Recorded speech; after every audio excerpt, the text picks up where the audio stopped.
សួស្តីអ្នកទាំងអស់គ្នាថ្ងៃនេះយើងនឹងលើកយកសៀវភៅមួយកក្បាលមកសង្ខេបជូនអ្នកទាំងអស់គ្នាស្ដាប់ដែលមានចំណងជើងថា Master Your Beliefs ឬជាភាសាខ្មែរថាធ្វើជាម្ចាស់នៃជំនឿរបស់អ្នកនិពន្ធដោយលោក Thibaut Maurice ដែលនឹងជួយឲ្យអ្នកអាចអភិវឌ្ឍវិន័យខ្លួនឯងដើម្បីសម្រេចបាននូវគោលដៅនិងកែលម្អគុណភាពជីវិតវាបង្រៀនយើងពីអំណាចដ៏មហាមានៃចិត្តរបស់យើងនិងរបៀបដែលយើងអាចប្រើប្រាស់វាដើម្បីបង្កើតការពិតដែលយើងចង់បានខាងក្រោមនេះយើងនឹងលើកយក6មេរៀនសំខាន់ៗពីសៀវភៅ Master Your Beliefs មកចែកជូនអ្នកទាំងអស់គ្នាមេរៀនទី1ជំនឿរបស់អ្នកបង្កើតការពិតរបស់អ្នក Your beliefs create your reality មេរៀននេះជាគោលការណ៍គ្រឹះនៃសៀវភៅជំនឿមិនមែនគ្រាន់តែជាគំនិតប៉ុណ្ណោះទេតែវាជាប្រព័ន្ធប្រតិបត្តិការផ្ទាល់ខ្លួនរបស់យើងពួកវាដើរតួជាអ្នកកំណត់ពីរបៀបដែលយើងយល់ឃើញពិភពលោកប្រសិនបើយើងជឿថាពិភពលោកគឺពោរពេញដោយគ្រោះថ្នាក់យើងនឹងប្រុងប្រយ័ត្នជានិច្ចហើយអាចមើលឃើញគ្រោះថ្នាក់សូម្បីតែក្នុងឱកាសធម្មតាក៏ដោយផ្ទុយទៅវិញបើយើងជឿថាពិភពលោកពោរពេញដោយឱកាសយើងនឹងមានភាពបើកចំហនិងត្រៀមខ្លួនក្នុងការស្វែងរកនិងចាប់យកឱកាសទាំងនោះជំនឿរបស់យើងជះឥទ្ធិពលដល់អារម្មណ៍សកម្មភាពនិងលទ្ធផលចុងក្រោយរបស់យើងឧទាហរណ៍ក្នុងអាជីពវិញបើអ្នកជឿថាខ្ញុំមិនមានសមត្ថភាពគ្រប់គ្រាន់ដើម្បីឡើងតំណែងខ្ពស់ទេនោះអ្នកអាចនឹងមិនហ៊ានដាក់ពាក្យស្នើសុំតំណែងដែលខ្ពស់ជាងនេះឬមិនហ៊ានបង្ហាញគំនិតថ្មីៗក្នុងការប្រជុំការខ្វះសកម្មភាពទាំងនេះនឹងធ្វើឲ្យអ្នកមិនទទួលបានការរីកចម្រើនក្នុងអាជីពដែលនឹងពង្រឹងជំនឿរបស់អ្នកថែមទៀតមេរៀនទី2ជំនឿត្រូវបានបង្កើតឡើងនិងអាចផ្លាស់ប្ដូរបាន Beliefs are formed and can be changed ជំនឿរបស់យើងត្រូវបានចាក់ឫសគល់យ៉ាងជ្រៅតាំងពីកុមារភាពពួកវាត្រូវបានបង្កើតឡើងតាមរយៈបទពិសោធន៍ផ្ទាល់ខ្លួនដូចជាការបរាជ័យឬជោគជ័យដំបូងៗឬការចិញ្ចឹមបីបាច់ជាអ្វីដែលឪពុកម្ដាយគ្រូបង្រៀនឬអ្នកមើលថែប្រាប់យើងឬក៏សង្គមនិងវប្បធម៌ជំនឿរួមរបស់សង្គមឬក្រុមដែលយើងរស់នៅឬក៏មនុស្សដែលយើងគោរពឬយកតម្រាប់តាមតែដំណឹងល្អគឺថាខួរក្បាលរបស់យើងមានភាពបត់បែនហៅថា neuroplasticity ដែលមានន័យថាវាអាចផ្លាស់ប្ដូរនិងបង្កើតផ្លូវសរសៃប្រសាទថ្មីៗបានដូច្នេះហើយជំនឿចាស់ៗក៏អាចត្រូវបានជំនួសដោយជំនឿថ្មីៗផងដែរឧទាហរណ៍កាលនៅក្មេងបើអ្នកធ្លាប់បរាជ័យនៅការប្រកួតកីឡាហើយត្រូវបានមិត្តភក្តិសើចចំអកអ្នកអាចនឹងបង្កើតជំនឿថាខ្ញុំមិនពូកែខាងកីឡាទេក៏ប៉ុន្តែអ្នកអាចផ្លាស់ប្ដូរជំនឿបានដូចជា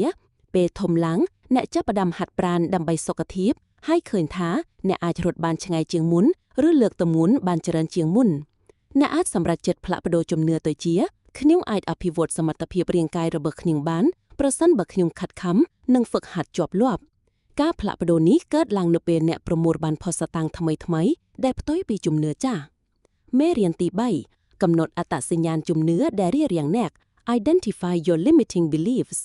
ជំនឿដែលអាចរារាំងអ្នក limiting beliefs ជាគំនិតដែលយើងយល់ឃើញអំពីខ្លួនយើងពិភពលោកឬអនាគតដែលកំណត់សមត្ថភាពរបស់យើងនៅក្នុងការសម្រេចគោលដៅពួកវាជាញឹកញាប់ត្រូវបានលាក់បាំងនៅក្រោមស្មារតីហើយបង្ហាញខ្លួនតាមរយៈការសង្ស័យខ្លួនឯងការពន្យាពេលការភ័យខ្លាចឬការបោះបង់គោលដៅដើម្បីកំណត់អត្តសញ្ញាណពួកវាអ្នកត្រូវតែមានភាពស្មោះត្រង់ជាមួយខ្លួនឯងនិងសង្កេតមើលគំនិតនិងអាកប្បកិរិយារបស់អ្នកឧទាហរណ៍អ្នកចង់សរសេរសៀវភៅមួយក្បាលប៉ុន្តែអ្នកតែងតែរកលេសដើម្បីមិនចាប់ផ្ដើមសំណួរដែលត្រូវសួរខ្លួនឯងតើអ្វីដែលខាត់ឃ្លាមមិនឲ្យចាប់ផ្ដើមសរសេរហើយចម្លើយដែលអាចកើតមានគឺថាជំនឿដែលរារាំងដូចជាខ្ញុំមិនមានទេពកោសល្យគ្រប់គ្រាន់ដើម្បីសរសេរសៀវភៅល្អទេគ្មាននរណាចង់អានអ្វីដែលខ្ញុំសរសេរទេខ្ញុំមិនមានពេលគ្រប់គ្រាន់ទេដែលអាចលាក់ជំនឿថាការសរសេរជាការខ្ជិះខ្ជាយពេលវេលាខ្ញុំខ្លាចការរិះគន់ដែលលាក់ជំនឿថាការបរាជ័យគឺអាក្រក់ការកំណត់អត្តសញ្ញាណទាំងនេះទាមទារការឆ្លុះបញ្ចាំងដោយស្មោះត្រង់អំពីអ្វីដែលនៅពីក្រោយការស្ទាក់ស្ទើររបស់អ្នកមេរៀនទី4តស៊ូនឹងជំនឿរបស់អ្នក Challenge your beliefs ការតស៊ូនឹងជំនឿមិនមែនមានន័យថាការបដិសេធពួកវាទាំងស្រុងនោះទេប៉ុន្តែវាជាការចោទសួរអំពីលក្ខណៈរបស់ពួកវានេះទាមទារការគិតបែបវិភាគនិងការស្វែងរកលក្ខណៈផ្ទុយតើជំនឿនេះពិតជាការពិតមែនទេតើវាជាការពិតសម្រាប់មនុស្សគ្រប់គ្នាដែរឬទេតើមានករណីលើកឡើងទេតើមានពេលណាដែលជំនឿនេះមិនបានកើតឡើងមែនទេតើជំនឿនេះបានមកពីណាតើវាជាគំនិតរបស់អ្នកដទៃដែលអ្នកបានទទួលយកមែនទេតើវាជួយឬរារាំងអ្នក តើវាបំរើគោលបំណងអ្វីក្នុងជីវិតរបស់អ្នកឧទាហរណ៍ជំនឿដែលរារាំងខ្ញុំអាយុច្រើនពេកហើយដើម្បីចាប់ផ្ដើមអាជីពថ្មីផ្ទុយទៅវិញអ្នកត្រូវគិតថាតើនេះជាការពិតមែនទេតើមានមនុស្សប៉ុន្មានអ្នកដែលចាប់ផ្ដើមអាជីពថ្មីនៅអាយុច្រើនជាងខ្ញុំហើយទទួលបានជោគជ័យឧទាហរណ៍ Harlan Sanders KFC ចាប់ផ្ដើមអាជីវកម្មនៅអាយុ65ឆ្នាំមេរៀនទី5បង្កើតជំនឿថ្មីនិងផ្ដល់អំណាច Create new empowering beliefs នៅពេលអ្នកបានបំបត្តិជំនឿចាស់ៗហើយអ្នកត្រូវបំពេញចន្លោះនោះដោយជំនឿថ្មីដែលជួយជំរុញអ្នកទៅមុខជំនឿថ្មីទាំងនេះគួរតែវិជ្ជមានបញ្ជាក់ពីអ្វីដែលអ្នកចង់បានមិនមែនអ្វីដែលអ្នកមិនចង់បាននោះទេតែកុំបង្កើតជំនឿដែលហួសពីការពិតខ្លាំងពេកនៅពេលដំបូង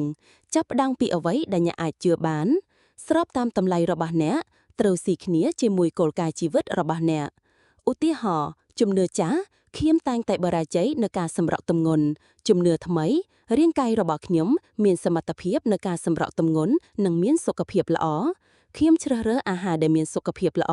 និងហាត់ប្រាណជារៀងរាល់ថ្ងៃខ្ញុំមានវិន័យនិងការតាំងចិត្តដើម្បីសម្រេចគោលដៅសុខភាពរបស់ខ្ញុំ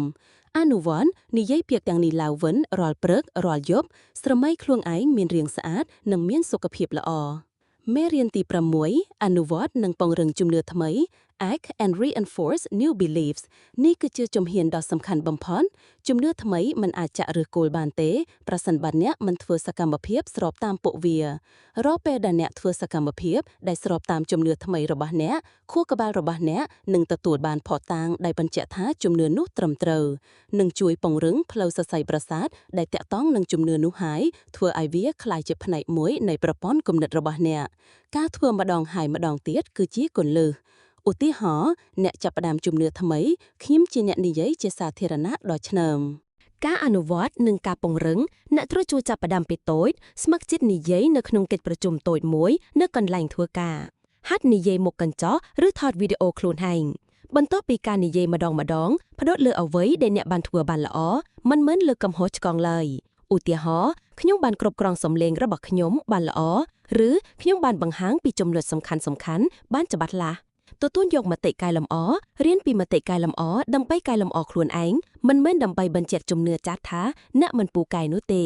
រាល់សកម្មភាពជោគជ័យតូចៗទាំងនេះនឹងប្រមូលផ្ដុំគ្នាជាភស្តុតាងដ៏រឹងមាំដែលនឹងធ្វើឲ្យជំនឿថ្មីរបស់អ្នកក្លាយជាការពិតសរុបមកសៀវភៅ Master Your Beliefs របស់ Thibaut Maurice ផ្ដល់ជូននូវផែនទីបង្ហាញផ្លូវដ៏ច្បាស់លាស់មួយដើម្បីយល់ដឹងនិងផ្លាស់ប្ដូរជំនឿរបស់យើងវាជាដំណើរការដែលទាមទារការយល់ដឹងការតាំងចិត្តនិងការអនុវត្តជាប់លាស់នៅពេលដែលយើងអាចគ្រប់គ្រងជំនឿរបស់យើងបានយើងនឹងដោះស្រាយសក្តានុពលដ៏ធំធេងដែលលាក់កំបាំងនៅក្នុងខ្លួនយើងនិងប្រកបជីវិតដែលពោរពេញដោយអត្ថន័យនិងភាពជោគជ័យ